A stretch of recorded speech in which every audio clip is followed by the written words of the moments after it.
Brand builder, are you trying to ramp up the sales of your product-based business, but it feels like such an uphill task? You're doing everything, hiring the designer, hiring a marketing agency, running ads, hiring all those coaches. Well, today in this video, I'm going to talk about the 5 huge marketing mistakes I see product-based businesses make that is stifling their growth and actually limiting the amount of money that they can see in their bank account. Well, my name is Maureen. I am a brand growth strategist behind some of the most beloved American brands, and I do teach product-based entrepreneurs the sales and marketing strategies they need to scale their beloved product brands with scientific precision and become a household name. So, when we're talking about marketing, leveraging my big brand experience, these are the mistakes I see small brands making. First, pricing based off competition. Are you a culprit here? Have you been Googling and seeing what your competition is pricing, and then you're literally just trying to either match them or price below them? If you are, that's a huge mistake. Why? Your audiences are not the same. Your profit margins are not the same. Where you're sourcing your products are probably not the same. And what I know for sure is that the transformation you're selling is not the same. And the transformation that you're selling has a different price tag, has a different brand value and brand perception. And that is what you need to factor in when you're thinking about pricing your product.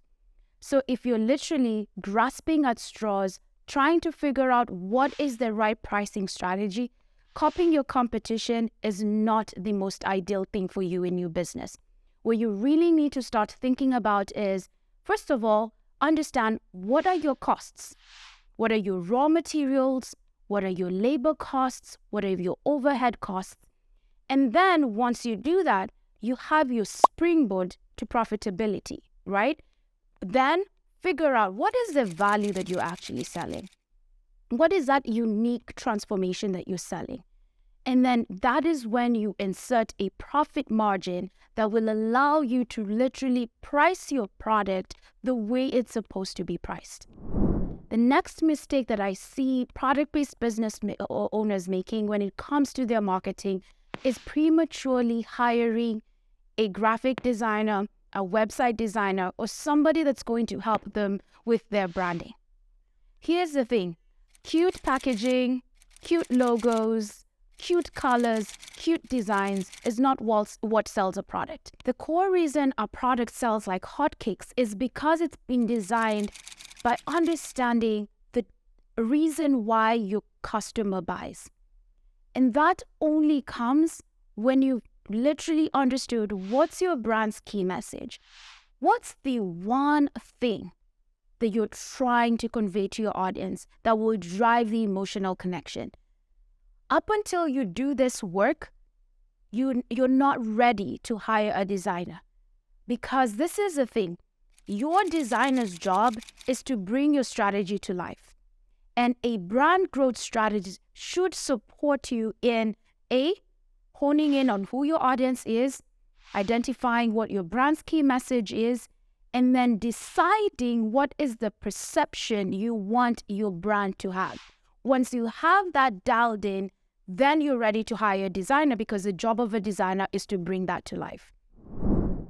The next mistake I see product-based businesses making is overemphasis on marketing. They literally think that the only reason that they will be able to grow their business is through marketing. Here's the thing. What drives the most growth for any business owner is being at the right place, meaning the place where your consumer buys. It's ensuring that you're maximizing your distribution strategy. You're expanding the places where your product is being sold. So either adding wholesale, doing retail, leveraging local boutiques, leveraging home channels. Those are the things you need to prioritize first before you go ahead and invest in marketing. Why? Because if you spend a lot of money in marketing and people do not find you in certain places, how are they going to buy your product?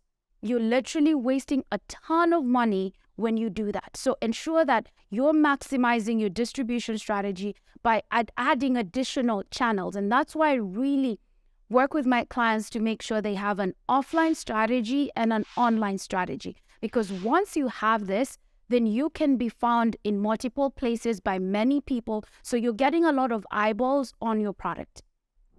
The next mistake I see product-based business owners making is packaging redesign. Well, Nielsen has done a ton of research and studies that have shown that only 1% of a brand success can be attributed to packaging changes. Why is this the case?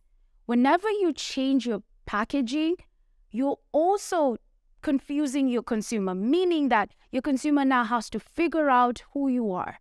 What's this new packaging all about? Are they still selling the same thing? You sort of start bringing in the doubts into your consumer's mind. And when you do that, you begin losing brand equity. And in this section, I want you to think about, like, who goes to Bath and Body Works? If you go there, can you imagine if all of a sudden your favorite scent has a different packaging or has a different color? You're probably going to ask yourself, what are some of the changes they've included in this new product? Well, whenever you're asking yourself that question, you're sort of doubting whether this is the same formulation that was there before. The same work that you're doing with other big brands is the same work your consumer is doing. So before you think about a packaging redesign, please evaluate other factors that would be driving decline in your business. Do not change your packaging unless you have to. So I know you're probably asking yourself, okay, how do I avoid packaging refreshes? How do I avoid packaging changes? First of all, go back to your audience. What do you think they need to see and know in your packaging? Ensure you have that. Ensure you're communicating the benefits.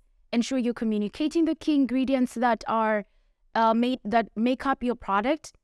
Make sure when you're launching your brand, when you're setting up the infrastructure, you have the necessary information to make your packaging stand out. Once you do that, you really do not have to do a packaging refresh. And at the end of the day, it's all centered around who your audience is, what they want to see, and what matters the most. And then lastly, this is what I see that causes many people to not succeed when it comes to marketing. And this is not owning your brilliance. There's a reason why you're setting up your brand. There's a reason why you're building this legacy. And for me, I'm a believer. And this is my philosophy. I just do not think that God gives you a vision just for sakes or just for show. He gives you a vision because you're qualified to do that. So when you're busy looking at competition, when you're busy trying to tweak and change things based on what you've seen, you're not being authentic to what you've been called to do. You're not being authentic to who you are. You're copying and pasting somebody else's information. What if you literally put your blinders on, go back to your vision? Y'all, if you're like me, you have a book where you're writing your vision, you're writing all the things that God is telling you. If you went back and looked at what He put in your heart, are you doing that? Because at the end of the day, if you don't own your brilliance, you're not going to have the conviction to market. And that conviction is what people want to buy into. That belief that you're trying to put out into your brand is what people want to connect with. And if that belief does not come from you, it's going to be impossible for you to sell your product. Now you may be wondering, what do I need to do to ramp up the sales of my product? Now I know the 5 mistakes. What is a strategy that I need to leverage? Well, I'd love for you to watch this video that's going to pop up on your screen right now, where I talk about the elements that are required to build a successful product-based brand. Go and watch that video. Until next time, my friend, see you then.